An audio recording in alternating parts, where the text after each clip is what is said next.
देश में अब्दुल सत्तार एधी और डॉक्टर रूथ फाओ की प्रतिमाएं स्थापित करके युवा पीढ़ी को शिक्षित करना होगा, ताकि आने वाली नई पीढ़ी को यह पता चल सके कि हमें हर चीज से ऊपर उठकर मानवता का पाठ भी पढ़ना है। इसके साथ ही ये आवश्यक है कि हम भौतिकवाद, राजनीति, सेक्टेरियनिज्म और भाषाई मतभेदों से बहुत दूर रहें। केवल मानव और मानवता की बात करनी होगी, जिससे आने वाली पीढ़ी को सही मार्गदर्शन मिल सके। इस प्रकार हमें मानवता की सेवा करने की प्रेरणा लेनी चाहिए और एक नई सोच के साथ आगे बढ़ना चाहिए।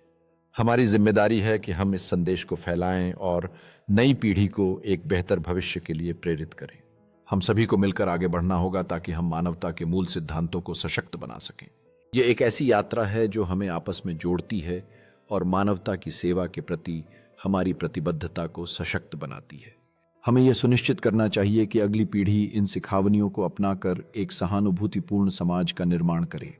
इसी तरह हम सभी को एक साथ मिलकर यह सुनिश्चित करना चाहिए कि मानवता की सेवा की भावना कभी समाप्त न हो।